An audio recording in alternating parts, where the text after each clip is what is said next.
we have to be cognizant that the way we treat people, the way we talk to people, the way we compete against each other, those things all drive us to either be better or be worse. And, we need 22, 23 guys in that room that are consistently every day, every moment on and off the ice, committing to making sure that their teammates are getting better. That was Billy McCreary, head coach and general manager of the Danbury Hat-Tricks, the championship winning Danbury Hat-Tricks, and you are listening to the Up My Hockey podcast with Jason Padol. Just watch me now.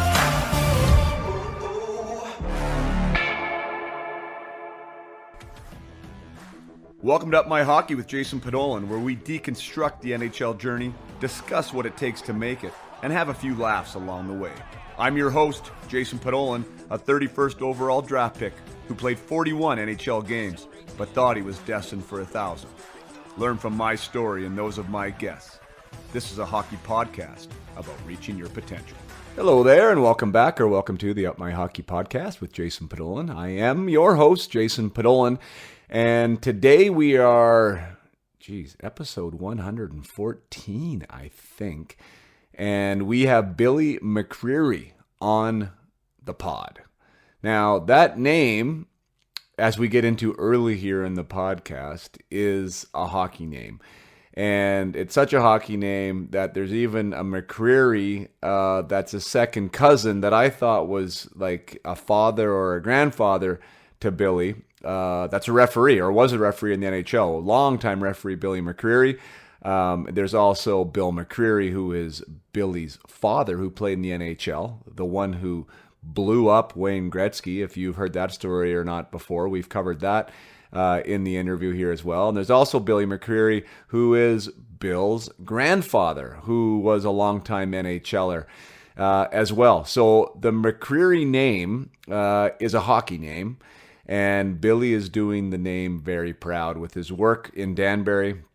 And prior to that, long, extensive history in the game. And now he's involved as the head coach and GM with the Danbury Hat-Tricks, the championship team that just won their league there. And I couldn't be happier for him. You will listen in this interview. Billy he's got it right, in my opinion.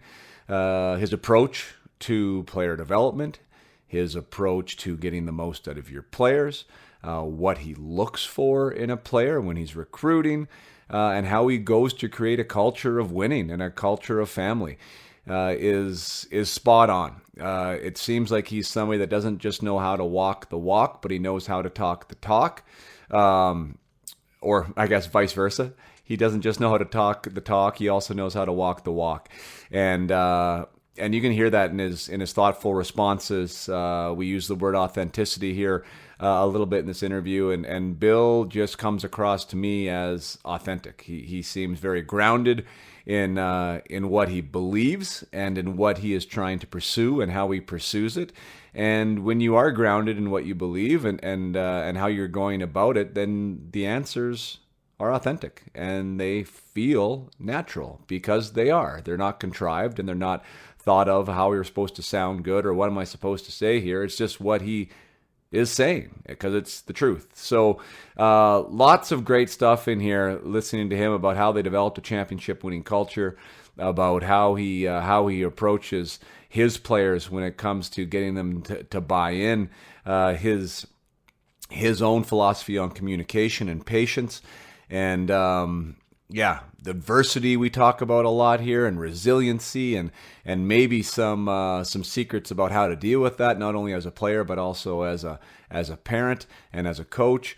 And it was just really a pleasure to get the chance to spend over an hour with Bill, somebody who's been around the game, grew up with the game, had a father in the game, deeply in the game, and it's just been a part of his DNA, and now it's in his blood, and doing great things in Danbury with not only the professional team there that they won the championship with, but also at the the NAHL level. They have a team. They also have an NA3 team there in Danbury, and now they're starting a youth program in Danbury, and I couldn't be happier for them. I do think that's a great place to start. Start with the youth. Start at the grassroots of it all, and get people involved in the game, and have them want to be Danbury hat tricks, and talk about the philosophy that is so true to what Billy believes in about being good people and being good hockey players and developing resilient, confident, and team players.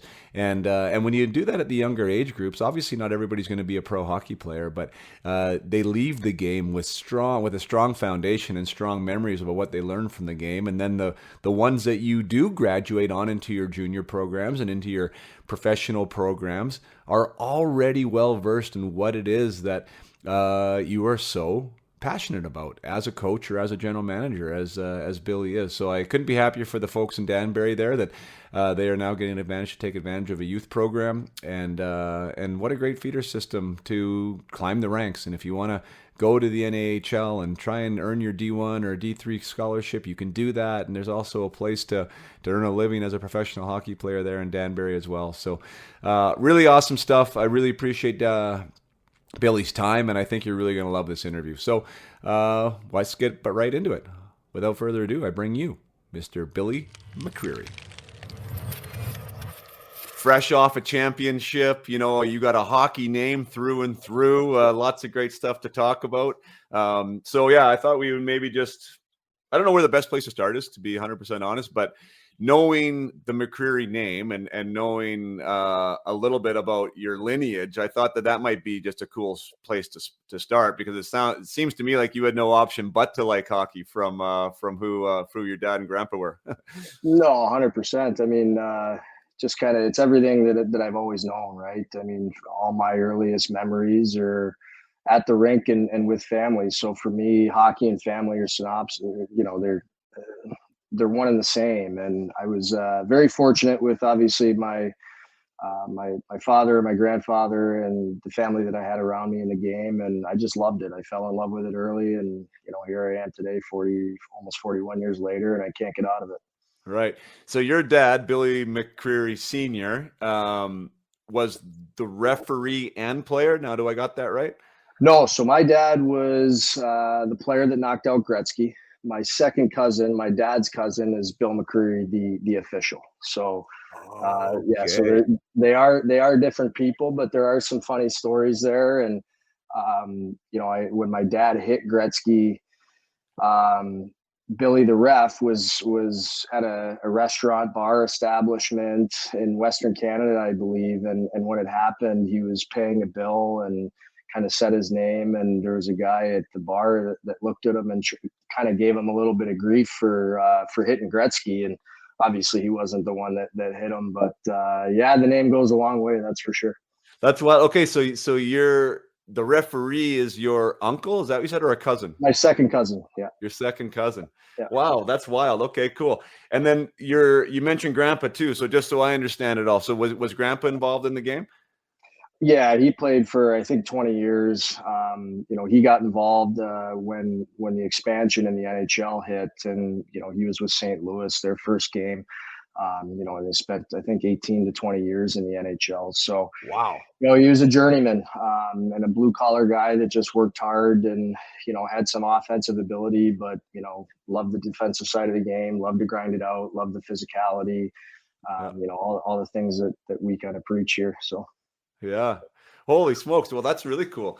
And so, yeah, so for those listening at home, and I know it because, well, I don't know how many people know it, but there was kind of that one infamous hit that you talked about on Gretzky. Like, everyone talked about Gretzky kind of being unhittable, and he sort of was. Like, you never really saw Gretzky take any type of hard contact if you watched him at all. And people would say it was because of Semenko, or it was because of the enforcers, or there was this unwritten rule for Wayne. And, maybe we can get into that a little bit, because I think there is a little bit of history there that's cool. But Billy's dad got him in the trolley tracks right around the blue line and absolutely ran him over. And then for me, which is now curious, because I heard all and whether it's whether it's urban legend or not. I heard that he never played another shift in the NHL, or like he was relegated to the minors for life. And, and then that helped with the don't hit Gretzky kind of rule that was in the league. So we'll show that clip for those who aren't familiar.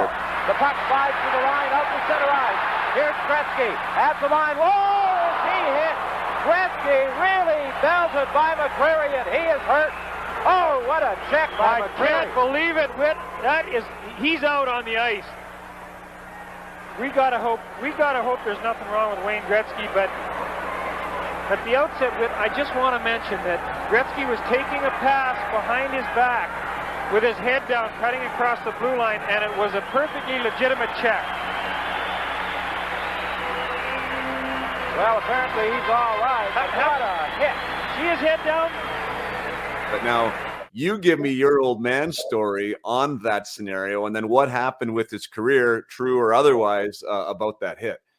No, it's a great question. I mean, if you talk to my dad about it, he's always just going to say he was playing the game. And if you watch the clip, he's back checking hard, and Gretzky cuts to the middle. And certainly back then, you heard Don Cherry say it all the time when we were kids. Stay out of the middle of the ice, stay out of the trolley tracks, and that's where my dad was coming. And he just met Gretzky there at the same time. And back then it was a good hit. There was no call on the play. And the game just continued. My dad will tell you, thankfully, Semenko and those guys weren't on the ice. So it's pretty neat when you watch the clip, because you can kind of see the collision happen, and then you see my dad kind of circle back, and he looks at Gretzky kind of on the ice, like, are you still down?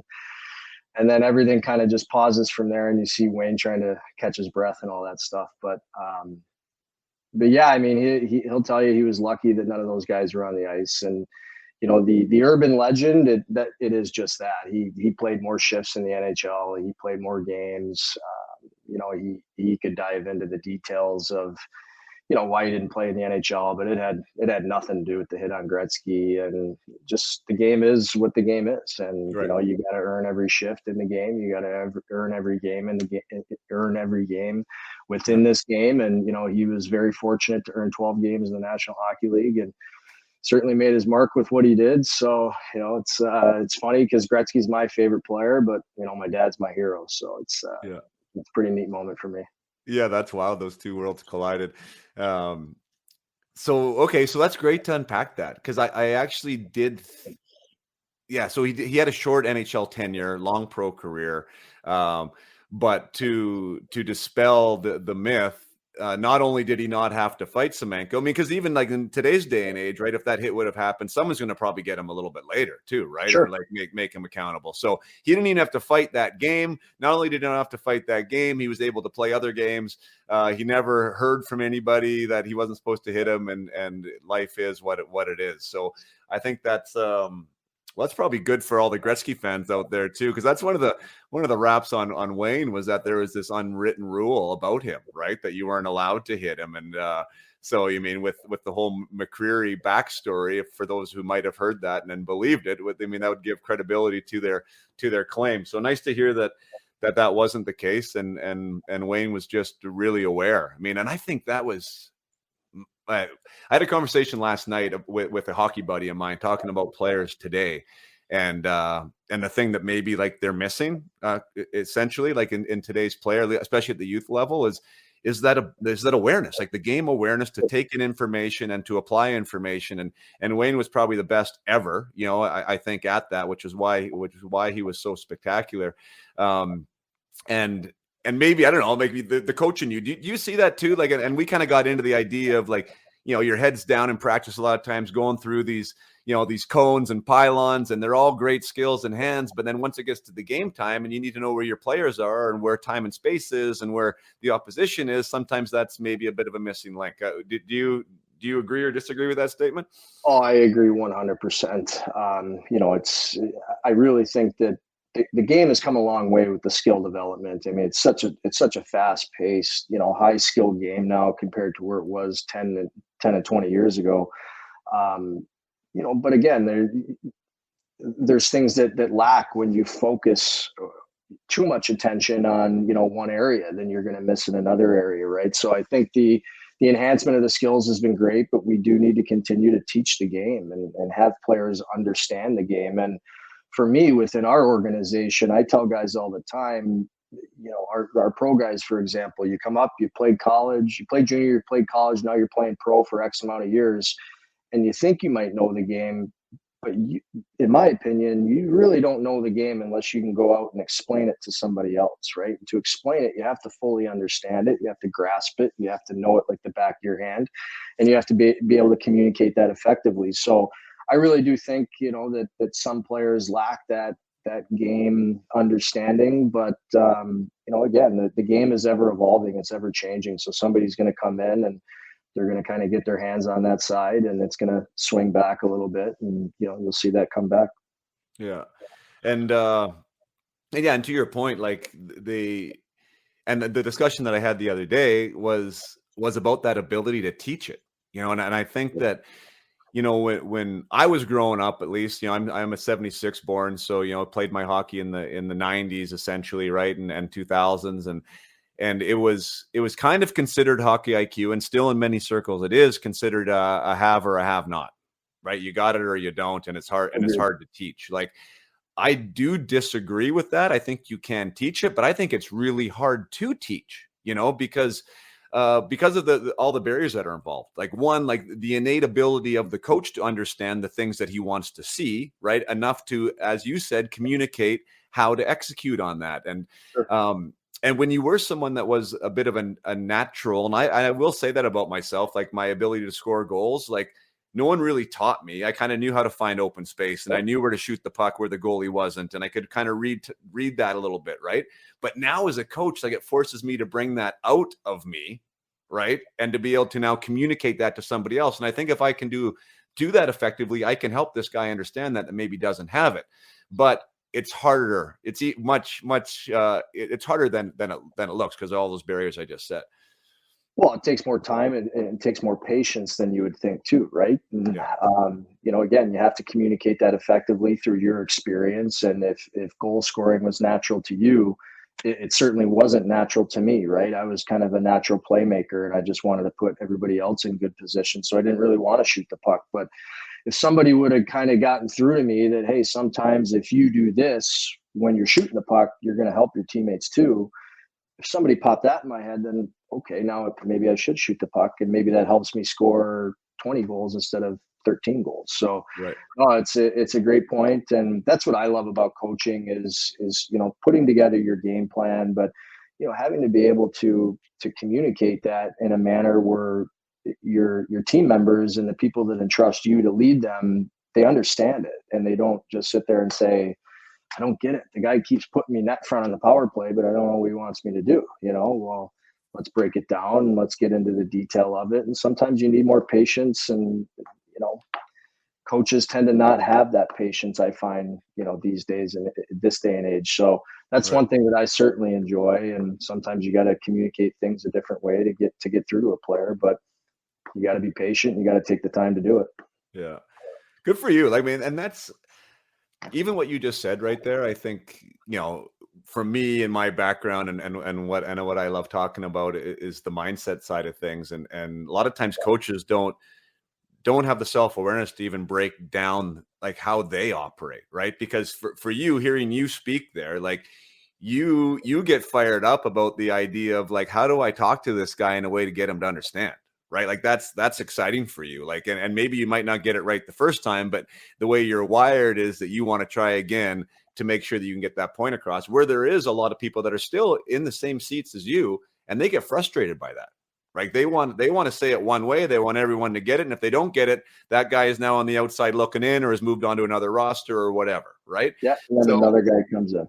Right. And that's just strictly mindset. Like, that's just how you want to approach something. Right. So, anyway, so I applaud you on that, because, it is hard when you have 20 or 23 guys or 24 guys in a pro team. Right. And you probably do have some type of a staff there. But even still, if you break it out, and you assign different guys to different people, it's still a challenge, right? To really communicate, to really understand, to really help that player get it. But as long as the intention is there to want to do it, right? Like, that is the starting block. So Great for you. It sounds like you got that. Is that one of the most rewarding things? And that was one of the notes that I did make prior to talking to you is what you love about coaching and what is the most rewarding part for you?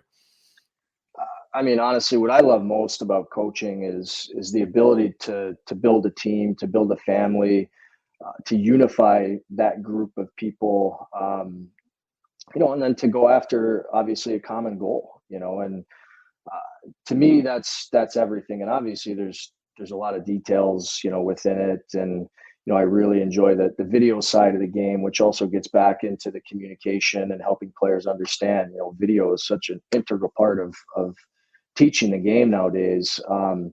But for me, it's really building cultures. It's building a family, and I think kind of goes hand in hand with sometimes I would consider myself maybe too patient at times as a coach, where like you kind of said it earlier, sometimes if a player doesn't get it the second time, well, the player's out. Now a new player comes in and the coach has to start his process all over again with a new individual. For me, I'd rather miss in my communication where I'm not effectively getting through to the player 2 or 3 times.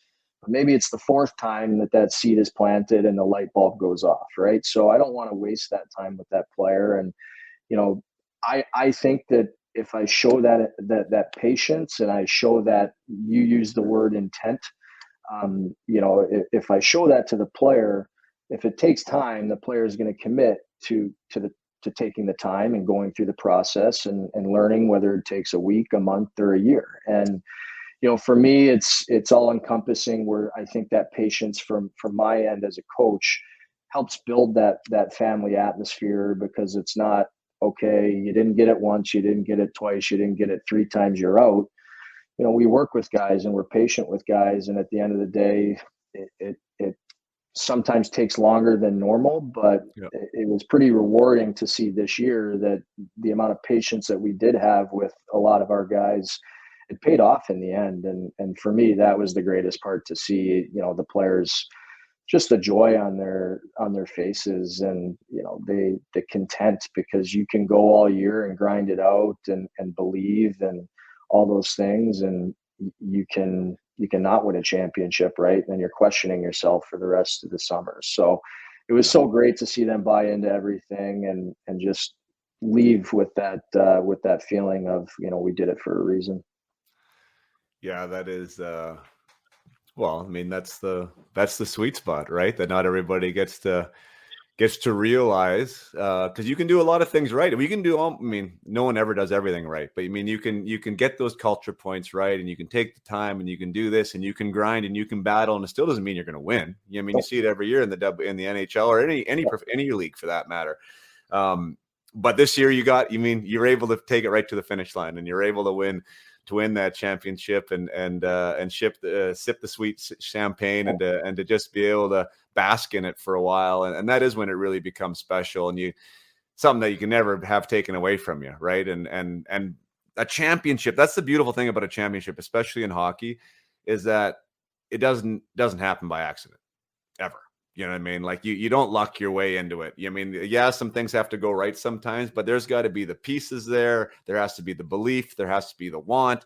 There has to be all those things have to happen in order to raise that trophy. And you guys were able to do it. Did you see? And I don't know the history of you with Danbury and how long you've been there, but was there a progression of some sort? I mean, did you step in when things weren't so great, and if so, what were the building blocks that you tried to build around? There definitely was a progression, and this is going into my my 3rd year, fourth with this team and in the GM role. So I've always managed the roster and the recruiting and all that kind of stuff. And year 1 was the year leading into the COVID shutdown, and we had a really good team that year as a really tight-knit group. The family atmosphere was all there, and it was our first year as an organization. It was my first year as a coach at the pro level. So it's certainly a challenge. And, and then COVID shut us down. So I think we were first in the league, or maybe first in our division at the time, but we didn't get to see that through, and we didn't get to play playoffs because COVID came in and pretty much shut down the world. So that shut us down for not only playoffs, but then the following season we didn't operate either. So that season we kind of went defunct, and we had to manage our roster accordingly, which was a challenge because there were other teams playing, and obviously players want to play if they have the opportunity. So we had to kind of go through that with the players and allow them to play for other teams when we weren't operating. But that was the deck of cards that we were dealt, right? So that's where we were. And then year 3, we got back at it. I stepped away from the head coaching role, but I continued the GM role, and we got to playoffs and we lost in the semifinals to Columbus. And it really taught us a good lesson, because we had moments in that series that we could win, and we didn't take care of those moments. We let those moments slip by, and there was really only 2 of them, but we missed on those moments, and then we lost the series. We didn't get a chance to get to the finals and see if we could be, the last team standing. So that was the season before this past season, and it really taught us a lot of lessons. And then I came back as the head coach, and really just put an emphasis on closing it out and learning from what we went through in the past, and applying the hardships that we went through, and making sure we take care of moments here when they present themselves. We know how to manage those moments emotionally, physically. We can get through them and go from there. And as we talked about earlier, you could do all those things and lose too. So we just needed to manage our emotions, manage our game, manage our energy. And we just believed that if we did that we were going to give ourselves a chance to win. And ultimately we won in overtime in game 5 of a 5-game series. So it took the full distance for sure. Wow, that's awesome. Well, just to backtrack there a touch. So the 2 moments, and you touched on them briefly, but not being able to take care of the moment in the moment, right? Or maybe to recognize the moment, or there could have been some things there, but could you unpack that a little bit? Like, what were the takeaways there when you reflected on it, and how were you able to use that to teach some type of a new system or give those guys a new approach? Yeah, well, like at our level, home ice is huge. If you look at what all the teams did, that the last 4 teams that were standing in our league, they didn't lose a home game in the playoffs. So that home ice was it was everything. And what hurt us 2 seasons ago was we had our home ice game 1 in a 3-game series. And if you win that game on home ice, you just got to go on the road and win 1 out of 2, which is obtainable.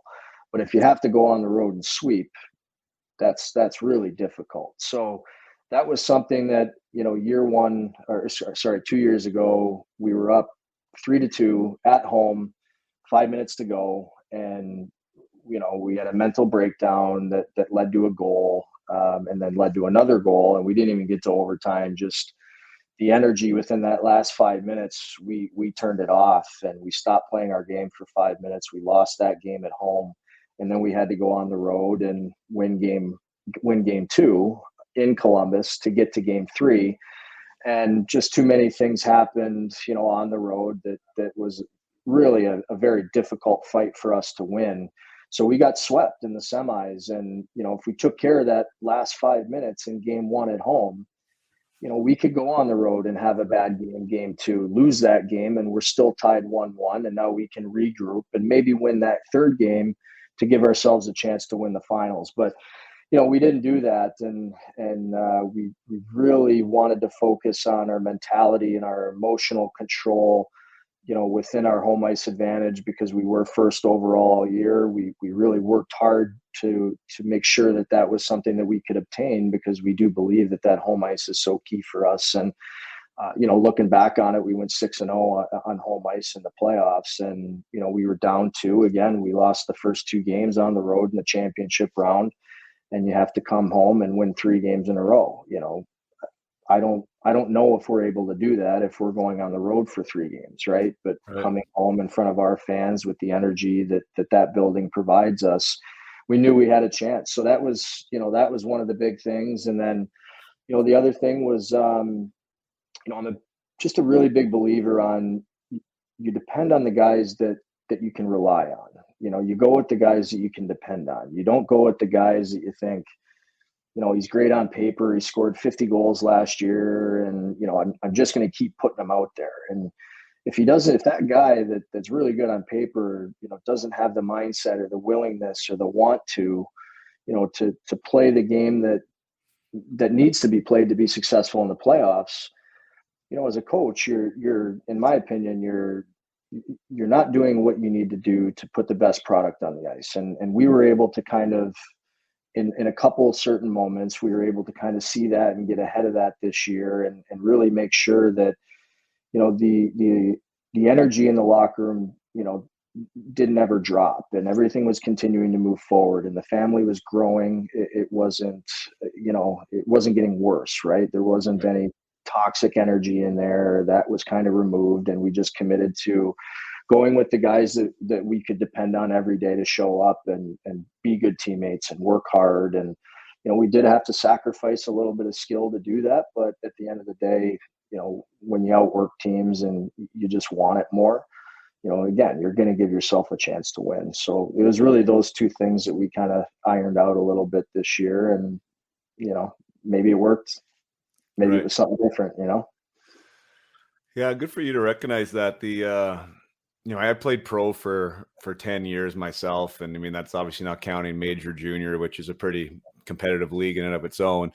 But at all those levels, to be completely frank, like it's rare when all guys actually will do what it takes to win, like that are not, when you're down 2-0, it's pretty easy just to go home, right? Like, oh, we've had a good run, like to come back and win 3 in a row, or to come back from down 3-0, or whatever, some of the things that happen. Like, you need to have everybody really want to be there. You need to have everybody really want to continue to be there and do what it takes to win. And for, I think, the common sports fan or the common person having a normal job is not in a team environment, like, you can't assume that everybody wants to, right? Like, they're human beings in that locker room that maybe they have better places to be. They want to go back to Finland or Sweden, or they want to go back to, the lake in Ontario, and summer starts earlier and they're not really getting paid at that time. And so why am I bringing that up? I'm bringing that up is because that goes beyond the skill set of the player. And I think that's what you were talking about. I mean, that goes beyond how good your hands are and whether you're able to put the puck top corner. You need to have the intangibles required to win games. And to do that, sometimes you got to pick the person over the player. Obviously, you're trying to combine the player and the person, but there is those intangibles that are involved. And I think that's what you're speaking to, that you're like, no, I need this guy. I want this guy in my locker room. This guy's going to be there not only for me, but for everybody else in this locker room when the moments are tight and when the game's on the line. How, if I'm right in saying that, how do you go about your recruitment model when you're trying to find these guys that can be Danbury hat tricks?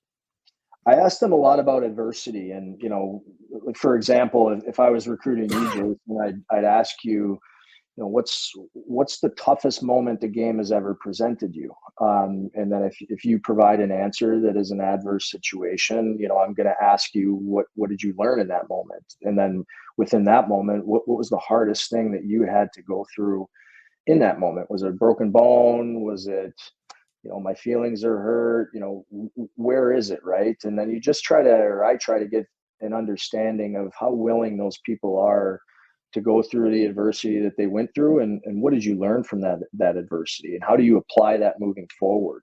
I'm just a big believer that if you're willing to fight through the adversity that this game provides you, you're going to be there in the end, right? And there's some really good, skilled hockey players, far more skilled than I was, that didn't play as long as I did, just because they weren't willing to do things that I was willing to do, block shots or be a good teammate. So if I was a healthy scratch that game, I'm not walking into the locker room and bringing the energy down. I'm walking into that locker room and I'm making sure that the energy is up, and I'm going to be a part of that team and hopefully that victory however I can, right? So you really try to just understand the individual and where they've been. And then if we understand that, hey, this is a person that really has gone through some hard times in the game, and they're going to continue to get better and apply themselves and continue to use that as fuel to live in the game and continue in the game, we'll work with those people all day long. But we have to get a read on that pretty quickly, because as you know, Jason, there's people that you'll talk to and you'll say, what's the hardest situation that the game has ever provided you? And you'll get an answer of, well, coach took me off the power play, game 1 of playoffs. And okay, well, now let's talk about your mentality when it happened, and what did you learn? How did you provide that within your process, and what did you do to help your team have success within that moment too, right? So yeah, we try to get an understanding of the person, and we do often take the person over the player, for sure. Yeah. Take a short break from the conversation with Bill McCreary to remind you that there is a guided mission launching of the Peak Potential Project on July 10th. This is where you can learn the mindset skills to become better, to become more resilient, to be able to play your best when it matters most, like tryouts, like playoffs, like down 1 in the 3rd period. So you can put your best foot forward, play with confidence, play with self-belief, and play with a smile on your face. It is so fun to work with amateur athletes to get themselves to that next level. And that's what July 10th we are going to be doing. And we're also launching one at the beginning of August. So if you're listening to this like kind of in current time, a real release, get in it. Get on it. Check out upmyhockey.com. Get involved. The summer is one of the most amazing times to be working on your mindset, because it's going to get you ready for the following season. When you're not battling practices and school and homework and all these other things, you can get ready for your camp to start the season the best that you can, and to start practicing some of these things away from the rink so you can use them when you're on the rink. So that's happening, like I said, at upmyhockey.com. If you're listening to this after the fact, guided missions get launched throughout the year. So if you are curious about what mindset training can look like from an NHLer like myself, go check it out at upmyhockey.com. And you can also check out the parent group, which we mention in this podcast, Billy and I. Billy actually asked me about it afterwards. He wants to make sure all the parents in the Danbury area have access to it. And it has actually been blowing up. It's crazy. We've been having a lot of new parents from all across the United States in particular joining the community. And the community is awesome. It is thriving. It's like 2,300 people now. And just supporting your journey is what the Out My Hockey Parent Group is about. Supporting your journey as a hockey parent to navigate the waters the best that you can, to help supply some guidance and some support, to help share some insights about mindset and how it can help your athlete, and to provide a community where you guys can lean on each other and ask questions and get some support. There's no spamming in there. You're not getting ads for anything all the time from outside networks. It's just a place to talk some hockey, to share and celebrate your child, and to help navigate the waters. So if that sounds interesting to you, by all means, join it. It's free. The Up My Hockey Parent Group on Facebook. And again, the Peak Potential Hockey Project, 4 weeks online with 4 coaching calls with me, is coming at you in July and August, and they always fill up. So make sure you get in there if you want to participate in that. Now let's get back to the conversation with Billy McCreary. Well, okay, so for my audience and parents listening out there, well, players too, for that matter, in this day and age, something that I've seen is a lack of willingness from the parental support unit to even allow anyone to experience adversity. And if there is adversity that shows up, it's not deemed as something that is welcomed. I mean, it's deemed as something that needs to be fixed. And oftentimes the parents think they need to fix it. And for me, I think there's an epidemic in confidence because of that. Like the athletes aren't as prepared as they once were to go through a wall, or even know how to navigate that wall, or that there's solutions to be able to go around the wall, or maybe under it or through it. Do you agree with that players are less? Well, one, I'm going to break it down too. I think adversity is experienced less because of the way that the environment is for them, created for them by their parents. And I think they're less skilled in handling adversity in general. Do you agree with those 2 points? I agree 100%. They're less skilled because they see less adversity, because, their home life, their parental life, whoever is guiding them, they try to protect their child from that. And, having a 2-year-old daughter and being a new parent, it's something that I struggle with, to be honest with you. Like, when she falls down, I want to jump and help her out. Right. But then the McCreary in me, where I was raised, where I'm very thankful for, my father, my grandfather, my mother, the people that, taught me that when I fall down, I got to get up. Nobody's picking me up. Nobody's going to tell me it's okay. I got to dust myself off and I got to get back at it. And I have to find ways to, stay in the game and communicate within the game to live in the game. For me, it's tough to see when adversity does show itself to some players, how quickly they are to jump right off the train, or to your point, they don't really understand how to manage it because they didn't see it prior to. And, as a coach, you're sitting there thinking it's a 3-2 hockey game with 5 minutes left in the third period. Like, you should have been here before. You should know how to handle these really minor adversities of, how do we come back from down a goal with 5 minutes to win this game? I mean, in the grand scheme of things, it's not a really bad situation, but you'll see players that don't understand how to emotionally handle that because maybe they've been on super teams their entire life, right? Like, their parents put them on all these good teams. So they come out of youth hockey and now they're on a junior hockey team, and they've got to work for things a little bit harder. They got to grind for things a little bit harder. And, that really wasn't there for them before. And so there's an adjustment period, but I definitely see it. And, I think it's something that ultimately will start to come back around because the game is just, it's hard. It's a hard game. It's full of adversity and there's no way to hide from it. Yeah. Yeah, no, great point. Yeah, and I think, getting back to that word intention, like, there's no parent out there that is like trying to disempower their child or their player. Like, to your point, you see your daughter fall, the empathetic, caring, compassionate dad wants to pick her up, right? To use your metaphor, right? But then there's the side of it of like, how do I help her find a solution so she feels like she got up with my support, or like with someone there to support that effort? And I think that's where sometimes we get a little bit misguided as coaches and potentially as parents, where we don't want to see the kid cry. We don't want to see our kid upset. We don't want to see that, right? Like, that hurts us. And when it hurts our heart, we want to do something about it. And that's where, if we can have that space to allow them to find the solution and to allow them to embrace it as for what it is, that this is an opportunity for you to grow, right? For you to come out of this maybe a little bit more resilient, a little bit more empowered. But it's hard to do because of the emotional animal that we are, right? And I think that when we are able to allow them, that's when we have strong humans, right? And I'm a big advocate that strong humans lead to, to strong hockey players or to strong athletes. And that's the missing ingredient, I think. Like, you must have seen it a ton of times this year on the way to a championship where, you've kind of already have said it, that some of your players maybe weren't the most skilled, or you passed over players that were more skilled because you wanted guys that could be able to handle the tough times.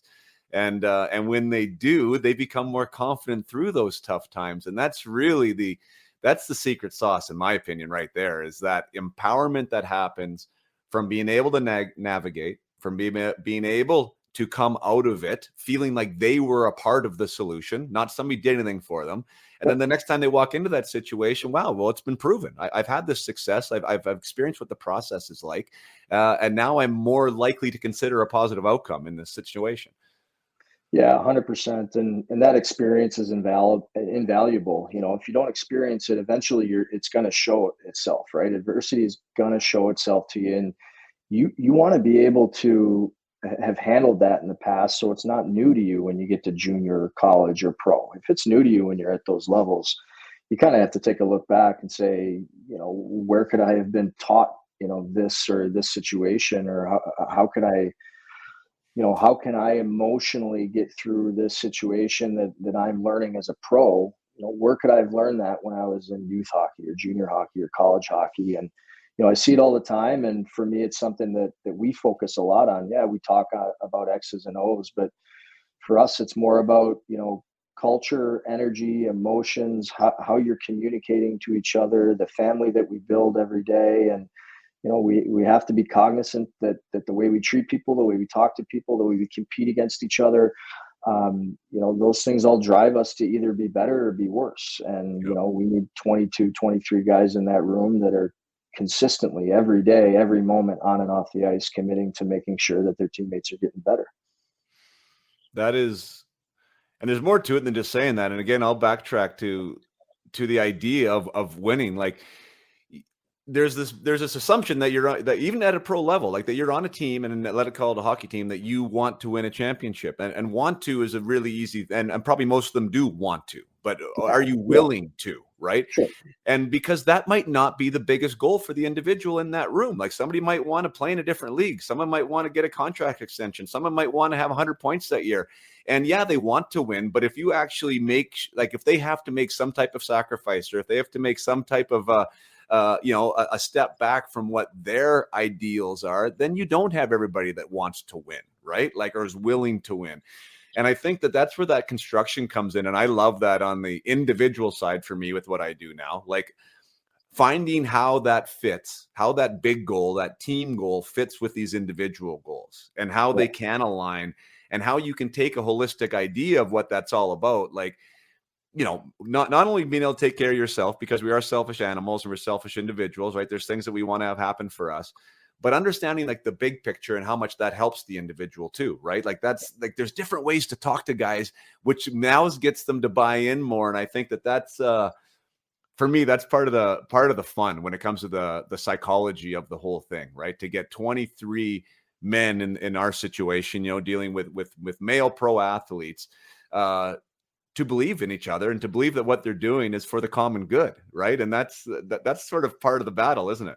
No, 100%. And to me, it gets back to the culture that you're creating and the environment that you're creating for the players. And just to use a small example to what you're talking about, I've been in the game as a player, and I've had opportunities, that I've earned as a player, but maybe weren't presented to me by a coach. And what I mean by that is, if I'm playing in the Southern Pro Hockey League, and an East Coast League team calls my coach and says, "Hey, I want this guy to come, play for us this weekend in Trenton," but my coach doesn't give me that information, now I don't have the ability to make that decision for myself as a player.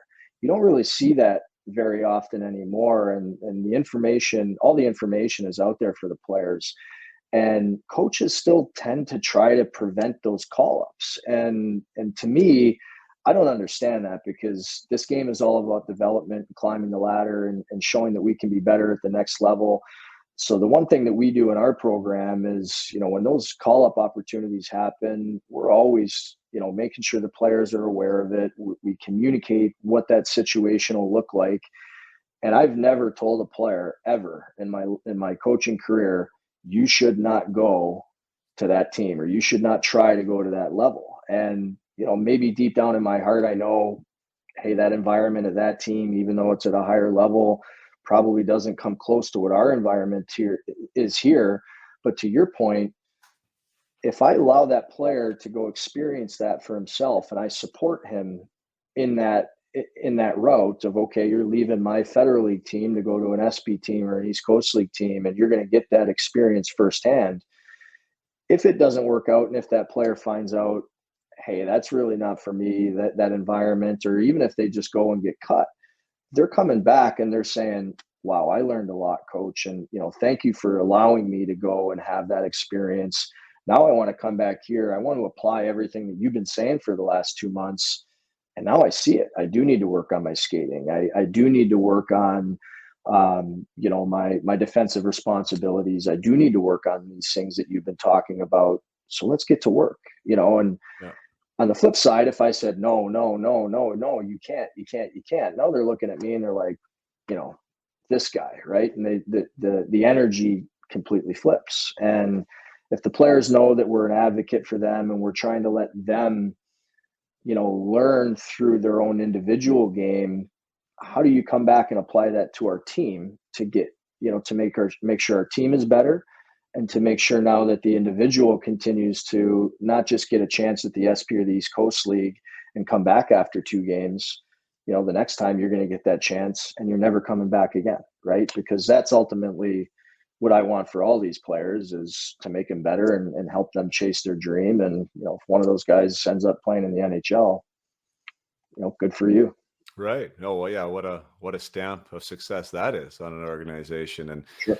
and again, I mean, it's I think there's a mindset to that. Either it's a protectionist mindset or it's a development mindset. And I think that if that is from the, you know, from the ground roots type of level, that this is what we're about. Like we're about getting you to where you want to get to, right? We're about getting you past here if that's what your goal is, and promoting that. And then when that guy does, and maybe he comes back, like, now there's the curiosity in the group. What was it like? You know what I mean? What'd you learn? You know what I mean? What's the game like up there? Like, and that can be something that's celebrated when he comes back, you know, instead of being something that's like, oh, Johnny left us, you know, he left us. He went for a weekend, you know, he's leaving. No, he's not leaving. You know, I mean, that's what he wants to do. And we're all going to grow from it, right? Somebody else steps up into that spot potentially and maybe gets minutes they didn't otherwise have. And now they can step into an opportunity. And I don't know. I think if you're playing anywhere but the NHL, I think that has to be your mindset. I think as a coach or as the player involved in it. I agree. And I mean, I guess the most basic, to break it down to the most basic principles, like I'm a big believer that the game is the best teacher, right? Like I've had my parents around me, my grandparents, I've had so many great people around me, guiding me, giving me advice. Did I take their advice all the time? Nope. Were there times where they said, go this route, and I went the other route? Yep. And I learned those lessons, and now I adjust, right? So for me, I just kind of commit to that, you know, I can say something to a player, but until the game really proves that to them, you know, they might have to learn it for themselves, right? And it might be an adverse situation, but that's a lot, you know, that's how we learn a lot of times. So game is the best teacher. I agree. I totally agree. Well, not only that, I mean, I'm just thinking about you're going back to earlier when you were talking about, you know, talking to a player 2, 3, 4 times and they, you know, and hopefully they get it at some point. Like, I think the message matters and the messenger matters and the timing of that message also matters. You could hear the same thing 12 times, but at some point it's like that 13th time, it just might be like you are in a different headspace to be able to hear it, you know, for whatever reason, or maybe it comes from somebody else's mouth, just worded a little bit different. And now it clicks and now it means a little bit more. And you never really know when or why, but yeah, I mean, I do think the right message at the right time matters. And sometimes that is the experience. Sometimes that's the environment and that's the message that needs to happen. Or sometimes it is that coach that maybe says that right thing that strikes the chord. And now that's the game changer. But the one thing I talk to the athletes about is like your willingness to listen. And that word called coachability, I think it means a lot of different things to different players, but you need to be curious about yourself first and foremost. I think that's one thing that guys aren't curious enough about themselves. What are their strengths? What are their weaknesses? How can they get better? What are they passionate about? What are they maybe not passionate about, need to be more passionate about? Like that level of curiosity and involvement in the game now allows them, I believe it gives them a greater opportunity to pick up on these nuggets that we're talking about, instead of just feeling like you're part of the process. You know, like you got to include yourself in the process. And I think that a curious and engaged group like that usually picks up the messages a little bit quicker. Yeah, 100%. And, you know, for kids nowadays, you know, sometimes I feel like those, like you talk about their strengths and their weaknesses. And, you know, before coming to Danbury, I ran youth organizations and coached like 8 years of youth hockey. And I've worked with, you know, house league kids, learn to skate kids. I've worked with kids that are playing in the NHL right now. But, you know, at the end of the day, the coachability is huge, because, you know, you could have a coach that you don't agree with, and that's fine. How do you communicate with that coach? And how do you do that in a manner that you get to show up to the rink and still enjoy what you enjoy and fit into the team and do all those things? Because ultimately the game is going to end for everybody. And when you go into the workplace and the guy that's writing your checks isn't your best buddy, how do you get along with that person? How do you communicate with that person? How do you effectively work as a team member with that person? So, you know, that coachability and learning how to, you know, work effectively with different types of coaches, communicate with different types of coaches, it's a skill that if is allowed by parents sometimes, that they can really help create good, effective leaders, because communication is so key, in my opinion.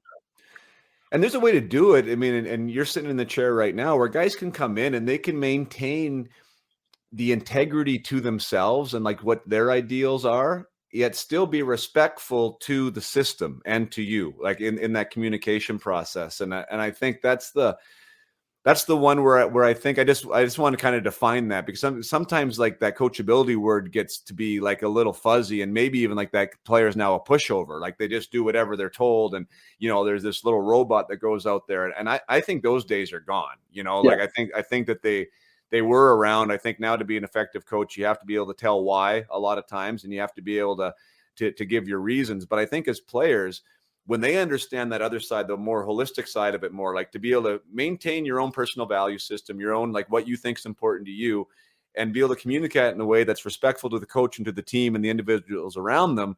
Now there's a greater respect factor and there's a greater trust. And I think, yeah, I mean, that is without question a skill. And if you're not given the ability to practice that, whether it's amongst your teachers growing up or ordering your own food at a restaurant or, whatever the case may be, right? Like these kids show up and they give you the one word, yes or no, sir answers. And meanwhile, all this stuff is going on upstairs and nobody gets any better because of that. So definitely something there. There's my parenting advice for you with the 2-year-old. Definitely let her use her voice as much as possible. Order her things, ask her questions, get her to find the restroom if she needs one. Like all those kinds of stuff, those little micro moments empowers them, in my opinion, and gives them confidence, and they're building that skill throughout their development. So do you have, and I'll break away from that and just in saying in the leadership, because you've used that word a few times. Is that where you seem to lean to for your leadership group? Like, is it a group that can articulate and is able to communicate well, at least to you, if not to the group as a whole? Yeah, we have a pretty good leadership group, and I mean, just like anybody, we have our foundations that we kind of stand on, and respect and passion and hard work are really 3 pillars that we have, and then all encompassing within that is family, right? So, we're not all perfect. We're human. Like, we're all going to make mistakes, from myself on down, but we understand that within our mistakes, we just need to accept them. We need to grow within them, and to do that, we need support of the people around us too. So, I like when guys challenge each other. I like when there's disagreements. I think those things are very healthy. But if I don't agree with you, Jason, and I just start, beating you down, that's not healthy, right? If you and I disagree about something, that's okay. I'd like to understand why you have, that thought process that you have, right? And that's kind of what we talk about in our locker room, is we all don't need to agree. And if I make a line, or if I make an adjustment in the lines from a Friday night to a Saturday night, you don't need to agree with it, but you can come into my office and say, hey, coach, here's what I think, or here's how I feel. And we can communicate amongst each other to really put that player in a place where, okay, now we can understand why this adjustment was made. Maybe it's a challenge. Maybe it's something that the coach is challenging him with. And now that player understands, well, I just need to go out and meet this challenge, and here I go. So I know I'm getting kind of long-winded in my answer here, but yeah, I mean, it was it's something that we try to really incorporate within our culture, standing on our foundations and making sure that the family is the family, and communicating within that family to make sure that, our energy is moving forward on a daily basis, if that makes sense. No, for sure. I kind of, when I ask that question just about communication, I think when I'm dealing with players at a younger level, when I say younger, let's even say 20 and younger, right? 19 and younger. So like kind of that junior age, and even down into more like minor hockey age. And people want to be leaders. A lot of them do, right? Like they want to have the letter on their chest, and in order to have that letter and have that recognition, a lot of them feel that they have to be the outspoken, loud guy that says the right thing at the right time, or the right locker room speech. And that's just where I talk with players about them. I mean, there's all different types of leadership for sure. And especially at the pro level, some guys almost say nothing and some guys do say a lot. But at the younger levels is what I try and get players to align to, is to lead themselves. Like if you can lead yourself first and foremost and be authentic to what it is you want for as far as your goals are concerned, and what it is how you can help your team. And that is the example you show on a day-to-day basis. Like, boy, if you get that right, you're a leader, period. Right. Because not everyone does get it right. So oftentimes I say, hey, don't worry about what you say, or don't worry about, like when you say or what you say, because so much mental energy goes into that. I'm like, take care of your habits, take care of the details, and lead you for what you said you were going to do at the start of the day. Get that done by the end of the day, whether that's your workouts or whether that's your meals or whether that's your sleep habits or whatever that thing is for you. And I promise you, people will be following and you'll be recognized for it. No, 100%. It goes back. You kind of asked the question earlier, but what do we do to go about our recruiting process to understand the players more? And that's something that we really try to identify the leaders, right? And sometimes we find that adversity builds those leaders. And I really love the word authenticity, and I find that the best leaders that I come across, they're very authentic with who they are. They understand who they are. They understand their strengths and they understand their weaknesses. And kind of getting back to our group, like we have 3 different captains, but they all encompass different qualities. And we really believe in that group as a whole. Now each individual has their strengths and each individual has their weakness. But I think as the leadership group, they are very authentic with each other. They're very authentic in the room. So they understand when, maybe it's not my time to lead here. It's my time to support. I might have the C on my chest, but now is my time to be the support staff here, not the leader. Yeah. But you really have to be authentic within yourself to be able to maybe step back in that situation, right? And let somebody else step forward. You have to believe in yourself. You have to be authentic with yourself and the people around you. Yeah, for sure. Yeah. And the better you understand yourself, the less you're trying to be something, right? Like, yeah. And I think that's where it gets lost. Like, what am I supposed to do here? Or what am I trying to do here? Instead of just getting the moment and being authentic to it and whatever that place is within it. Easier said than done for sure. But again, like to me, that's the personal development side. That's just that's where the glory is like just understanding those habits, asking yourself the personal questions, the reflection questions, where could I have done better? How could I have helped more? Like the more you get players wired to do that, the more comfortable they are with who they are and their own recipe card and where they fit and where they can help. And that's really the juicy stuff when I start seeing that stuff work for a team or an individual within a team, depends on how I'm working with them, that it really gets to excite me because it excites them, right? Like understanding that I do get power from this group around me and from this area. And I can also supply and uplift people in this area. And together we are stronger. Now all like those cliches and catchphrases start to make sense on a tangible level. And that's kind of the exciting part, right? I saw one of your texts. I shouldn't say one of your texts, one of your posts. Michelle showed me, and I loved it because one, like talk about transparency and authenticity. But you wrote, I cut two at 12 years old. I cut 2 players that got drafted to the NHL at 18. That'd be something that maybe some people would be trying to hide. I think I'd be like you, and I'd be celebrating it because I think it speaks to a lot of things. One, I bet you were probably right, first and foremost, that they deserve to be cut. And maybe that was the exact thing they needed to push themselves forward to be the guys that got drafted at the NHL level. We spoke so much about adversity. What was your message with that when you wrote that? Hey, I cut 2 players 6 years ago that just got drafted to the NHL. What was the meaning of that post? Well, I mean, it was really just to show people that. Like you can get, everybody's heard the Michael Jordan story, right? You get cut from your high school team and then he ends up being the best basketball player in the world. For me, the situation that those players were in, I was coaching a team and we were recruiting the top 100 kids from the Northeast. And that encompassed, Canada and the United States. So we're talking about a very small group of kids and a very elite skill set. So for me, it was, the decisions were made, and the game moves on, and those kids are tremendous kids. And I had great conversations with those families, and, why the decision was made, and why they didn't make the team and things like that. And as a coach, you can only help that honesty and that transparency helps them in their future. Right. So that's kind of why I put that out there, because for one of the kids, it was a little bit of an attitude thing. And listen, like I attitude can be misconstrued.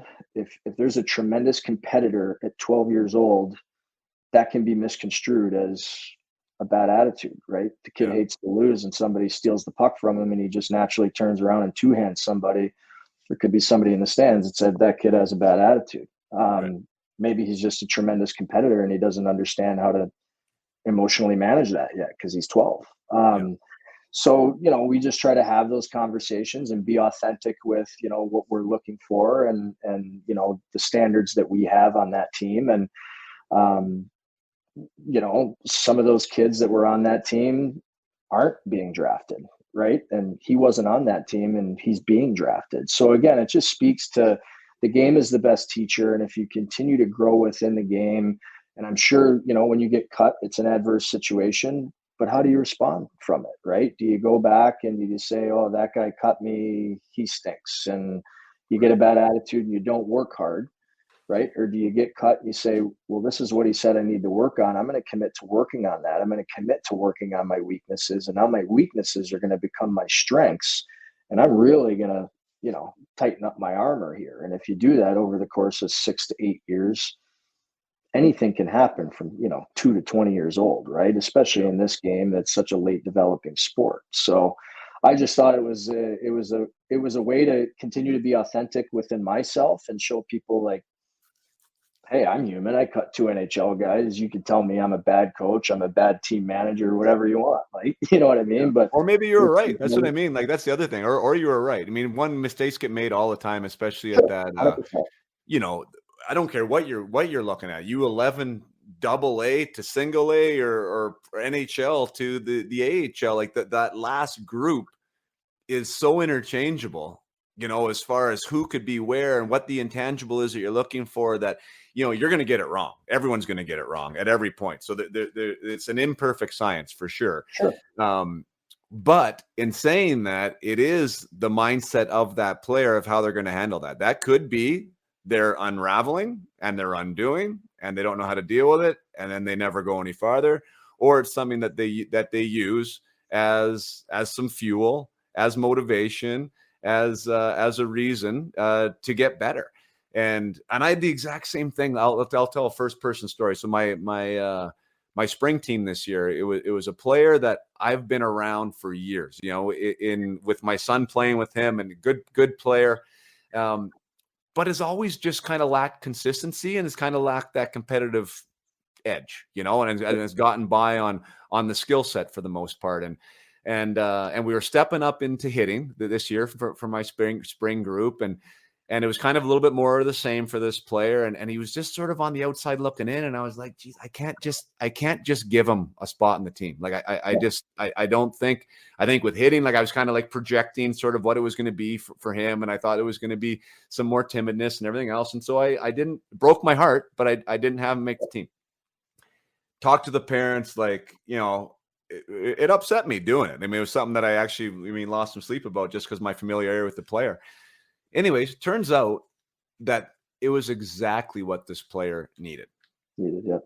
It was crazy. Like he was a different player from that point on. It was lucky that I was able to get him back, and he was kind of a part of things in spring and everything else. But it was that fire and kind of that aha moment and that wake up thing of being like, oh, wow. Right. Like, this can happen. And I'm so thankful that they took it that way. And I'm so thankful that it responded with that type of an outcome. But, sometimes, like, maybe, like you saying that, maybe that was the difference, right? Like maybe that was the edge and the fuel, and they used it properly. And I just love arming players with that ideal, right? Like, what are you going to do at that moment? Now what? I mean, I wrote that in a post the other day. Like, what happens next? That's what I always ask guys, whether it's going down 3-2 with 5 minutes left or whether it's getting cut from that team. Like, there's a lot of these things you can't control, but the thing you can control is the answer to that question. What happens next?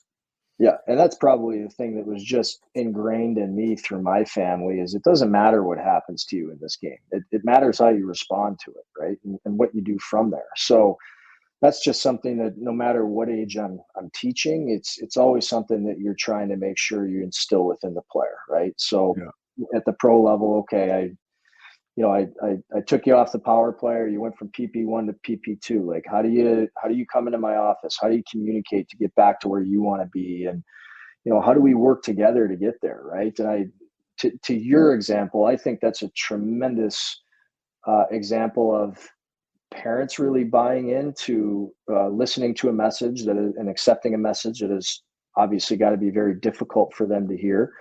And credit to the kid, credit to the kid just getting back at it and going out, loving the game and working and earning his way back to where he is now. So to me, that's, again, the game is the best teacher. And I think if you're authentic in the way you coach and how much passion you have and the lessons that you're trying to teach, it's only going to hopefully help more players than it hurts. And unfortunately, the players that it hurts, they kind of make those decisions sometimes, right? So it's a hard game, and it's certainly not easy, and we have to get outside of ourselves if we want to live in this game for as long as we're living in it.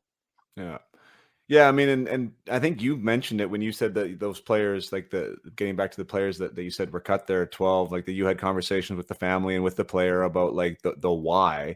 And I know that I did too in the scenario that I gave, and not to pat ourselves on the back in this scenario, but I do think that communication is really integral, and not always is that given, right? And again, with the authentic side of it too, right? Like I care about you as a player.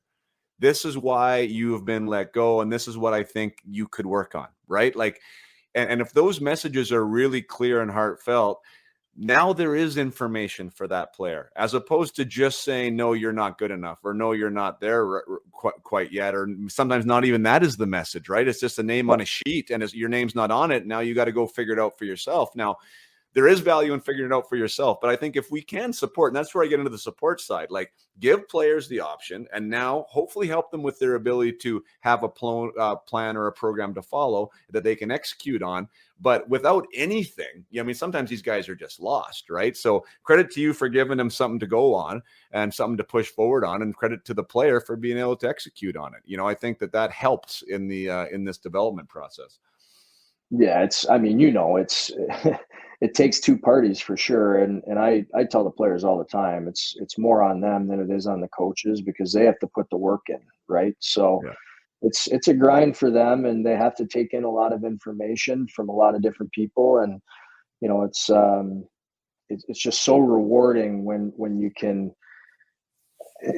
surround yourself with good people that you trust, that have passion for teaching the game and letting the players grow within the game. And sometimes that takes, getting cut. Sometimes it takes falling down. Sometimes that takes missing the net, right? And I missed the net and a big opportunity. Well, now I'm going home and I'm shooting 500 pucks in the rain. I'm not going home and putting my head in the pillow, So. No, perfect. Just want to take another short break from the discussion with Billy to say thanks, as usual, to everyone out there who is listening, everyone out there who's supporting, and everyone out there who takes the time to either leave a review or to share an episode or to tell me personally on a DM or otherwise what the podcast means to you. There's been so many cool little stories. There's a family in my parent group that reached out and said that they homeschool their children or child. I'm not sure if it's one or more. But they actually use the podcast topics from the podcast to teach lessons each week to their kids. I mean, I'm not sure exactly about what, but I assume about character and about resilience and about some of the topics that we like to talk about here. So that was like super cool to hear. somebody using the podcast as an educational component in that manner. I mean, I understand it to be lesson driven, and there's lessons to be extracted if the listener chooses to use it for such. But to actually use it as a piece of curriculum for schooling, I thought was pretty cool. And I just want to share one review here, as I like to do from time to time. And this one is from the United States. Came across Apple Podcasts. Hortonoff10, C Hortonoff10 says, awesome for hockey parents, 5 stars. Simply put, Jason puts out awesome content for any player or parent who wants to learn. His interviews cover so many personalities, experiences, and perspectives. So cool, nice short one, 5 stars. Always appreciate them. Thanks for subscribing if you do so. Thanks for downloading, and thanks for taking the time to leave a review when you can. So once again, you are appreciated out there. Now let's get back to the conversation with Bill McCreary. Yeah, I mean, I just remember, just for everyone at home too, I know it was the 90s, but like when I got cut from Toronto the 2 times there, it was like I had no idea why I got cut. Like and what they told me like was complete bullshit too, right? Like it was, be more consistent. Where? You know what I mean? Like that can be super like valuable feedback, but in what aspect of the game? Like as a goal scorer, you're not going to score every game, right? Like, right. I mean, you can't be more consistent there. Like, do you want me to be more consistent on the physical side? Do you want me more consistent on my back check? Like, what is it? So I can leave here and I can work on what that consistency is. Or the token, whatever. It was just, when it's real. And now as a coach and as a player, you can see, and it just wasn't like, it wasn't real. Right. And as a player, all you can ask is to be communicated to clearly and honestly. And then it's up to the player. And I think that the coaches, the NHL coaches that I talk to now and the ones that get respect from the players are the guys that do that. They're honest, right? And you might not hear what you want to hear. Oftentimes you don't, but it is the truth, right? Yep. And then when you hear the truth, you can do something about it. We've been an hour here. I want to tie it up a little bit. And one of the things I want to tie it up with is just talking about the program in general, because I know that Danbury has a history there for sure, right? There's a history with the Trashers, and now it's the Hat Tricks, and you got an NAHL team there, an NA3 team there, and now I know you're also getting involved in the youth side of things. Just talk to me about that Danbury area and kind of what that whole umbrella looks like for you guys right now, and what your vision is for that Danbury area. Yeah, no, I mean it's a great area. It's about an hour 15 outside of the city, New York City, depending on traffic. We're about an hour and a half from Hartford, about 2.5, 3 hours to Boston. And the reason I bring that up is because we're in such a great location. If you're trying to play the game that you love, grow within the game, and then go to college, we are building an organization from 8U all the way up through the North American Hockey League that kids, in our area, they don't have to fly out west or move across the country or fly to Canada to develop as a hockey player and have a pathway to college hockey. And for us, it's about growing the game, providing opportunities for kids to come in and learn how to develop, learn how to be good junior hockey players. Then they go on to college, and then they have an opportunity to come back and get their pro world started if they're going to start at our level. Or hopefully they go to the East Coast League, the American League, or even the NHL. But for us, it's building that all-encompassing, grow the game, through building leaders at all levels. And our youth level, it's a lot of tier 3, tier 2. We'll grow into a tier 1 program, but it's just about providing opportunities for kids that love to play the game, to learn, to come out, to fail, to learn how to grow, learn how to get better. We've got a great facility. Our owners own the arena, so we're very lucky to not only own these teams, but to own the rink and provide all the ice time that we can, to these kids to come out and do what they love to do. So we're very fortunate to be involved in the leagues that we're in. We're very fortunate to have the opportunity that we have. And, for me, you started this asking about the McCreary name. This has always been, kind of a family type of legacy. And, for me to kind of connect youth to pro, here in Danbury, it's really a dream come true. And we put a lot of passion into what we do. We're certainly not perfect. We like to grow through our mistakes just like everybody. But it's a really tremendous opportunity to play the game and do it in a great area where you're surrounded by, hundreds of NCAA Division I, Division III college club programs. It's, we're just surrounded by all these programs that are offering more opportunities for kids to play hockey. And, I'm sure you've got your hands in the thick of it with like CIS and everything up there, but down here, club hockey is growing, and you got teams in Arizona now, and Alabama, and Mississippi, and like hockey's everywhere now. So we just want to be a part of the growth. I think it's a perfect model. I mean, when you have the extension from the pro down to the youth levels, I mean, it just, to me, there's synergies there because you have something for these kids to be constantly aspiring to, right? And to see and to feel and to attend the games. And, there's a natural ladder for them to climb. So I think it's awesome when it's able to happen. And this is the first year that you guys are going to be having a youth program, correct? We had a girls program last year, and then and one of our teams actually made it to the national tournament in year one, so that was pretty exciting for them. And then this year we just added a boys program, so it will be the first year that we have girls and boys at the youth level. We've got our junior teams, and then obviously the pro team too. That's fantastic.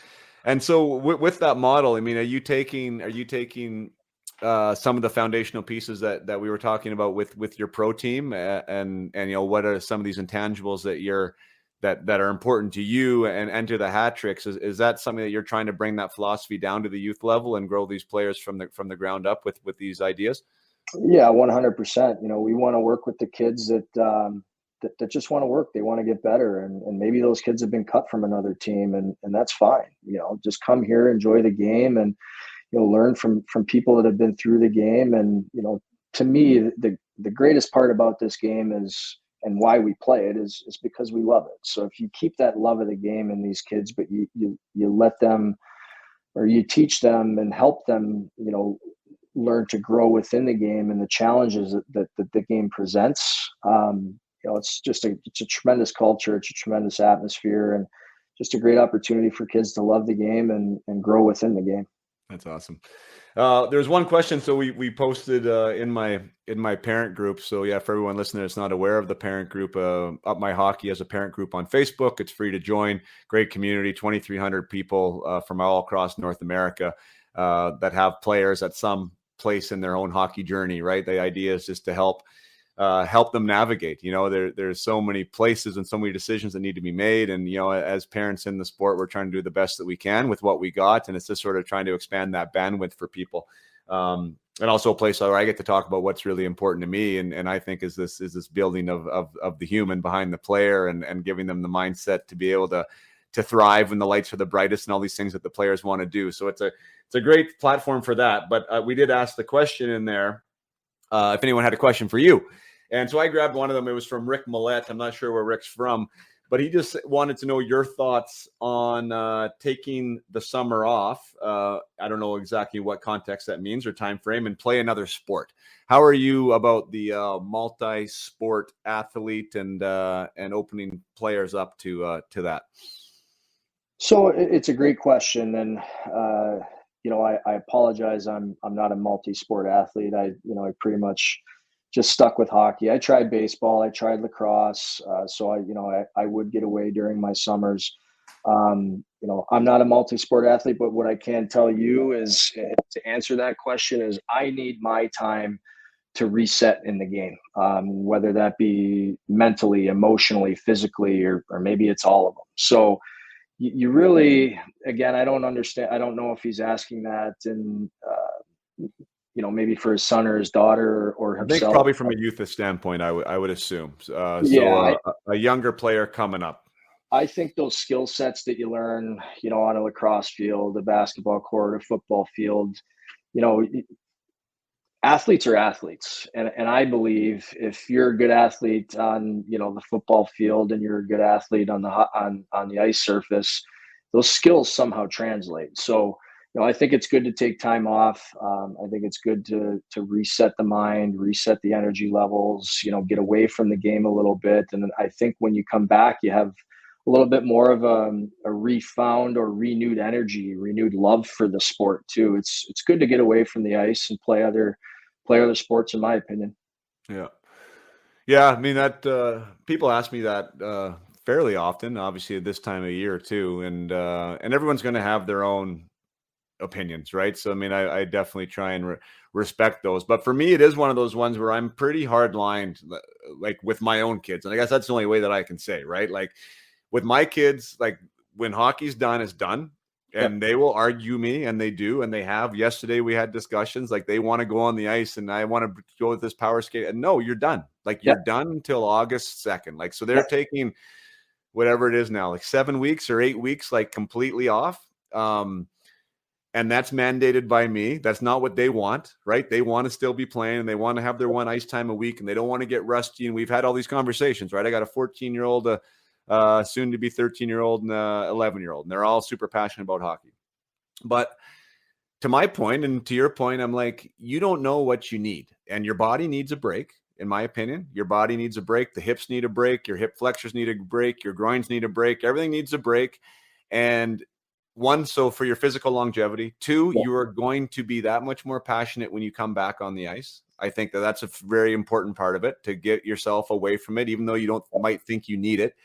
And the third part is like, if you want to be a hockey player, and my boys claim that they want to be a hockey player and not just play hockey, what are you going to do when you're not on the ice?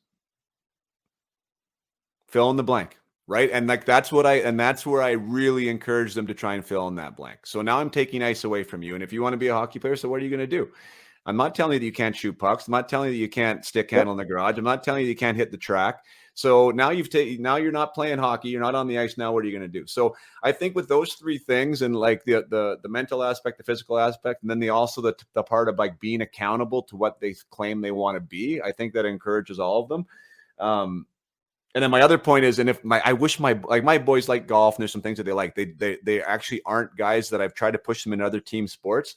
I think that's fantastic too, because I think that layers on. I think finding time and space, understanding systems, understanding attack strategy, defensive strategy, like all those give you a deeper layers of understanding of how to create offense and prevent goals, whether you're playing basketball, football, soccer, whatever. So I do think that does help you as an athlete, just even from a structure strategy side, but neither here nor there. So I am definitely like, I'm a proponent of taking a break for some point, and for some period of time. Doesn't have to be the 8 weeks like me, but I do encourage kids to take some time off, because it is a sport, as you know, and I'm involved in it too, because I have these off ice programs in the summer, right? Like, how do I respect what I say, yet not provide 12-month a year programming? You know what I mean? Like there is a little bit of a hard line there, but for me, I take July off myself, so I don't have anything in July, and so I can kind of keep that integrity. But I know for you guys now, and getting into youth sports and everything else, like it's probably hard to like, when is the off switch, if you do believe that there should be one. Yep. Yeah, no, it's definitely a delicate dance. And I mean, I love what you said about your son, and he wants to be on the ice, and was talking about going to get power skating and all that stuff. But, at the same time, he can get that same training, in my opinion, if you went and played soccer, right? Or like you said, if you went to the track, you know what I mean? You can go work on that explosive speed off the ice within other sports. So, yeah, to bring it back to that parent's question, I think you said it perfectly. I mean, resetting the mind and instilling that passion back into you after the grind of the season. And, it's really hard. We love the game so much, and we always want to be out there, but what you can't see is all those times that you push through little injuries, or something's nagging on you, and you go out and you shoot 100 pucks anyways, and your shoulder's not at 100%, right?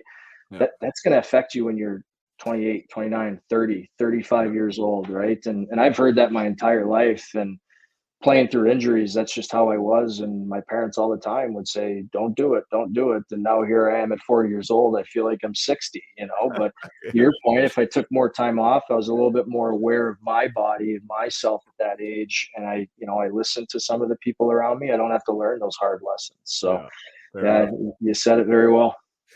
Cool. Well, we'll wrap things up. I really appreciate it. I mean, first of all, I guess we'll end with I never really wished you congratulations or congratulate you, but congratulations on a championship. That's fantastic. Great to see that. Hopefully, there's more of those to come. And I know you're building the NAHL program there, and we're going to get a few more wins there. And now with the youth side and developing your internal feeder system, hopefully, right? Like that'll be a pretty cool factory that you guys can start developing there in Danbury. And so to all the fans out there, if we have some new Danbury fans listening, congratulations. It sounds like you got a great guy at the helm here. And Billy, thanks so much for spending an hour and 20 minutes with us here today. Thanks, Jason. Always a pleasure. Thank you for sticking around to the end of my conversation with Bill. I don't know if he goes by Bill. Maybe I shouldn't call him Bill. We're that friendly. So Billy, I apologize if no one calls you Bill.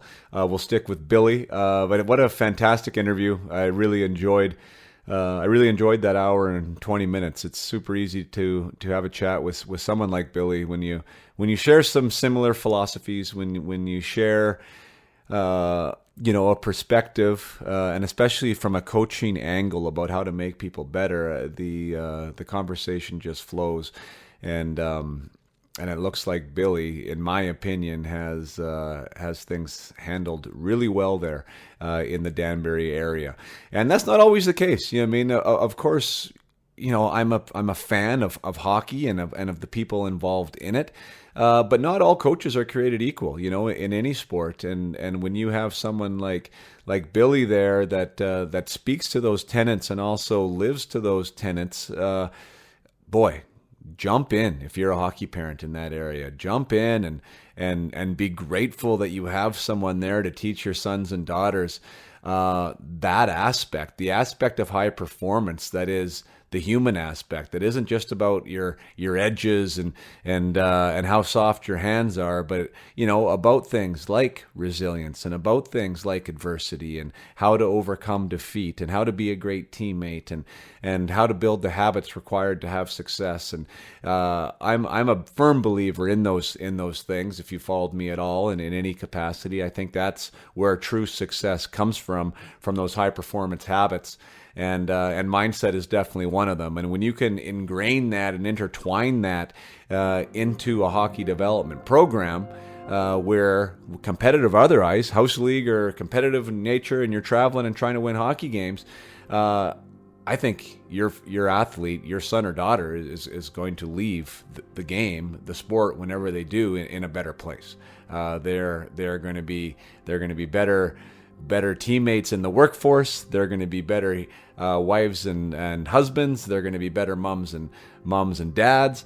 They're going to be better involved in the community. All these things are going to be better for them being involved with somebody like Billy. So, Billy, thank you for being you. Thanks for spreading the good word of hockey and growing the game. I know it's part of your DNA, your family lifeblood, and you're definitely continuing on the path of granddad and dad, and I know they're proud of the work you're doing. So keep doing you, keep doing what you're doing, and until next time, everybody, play hard and keep your head up.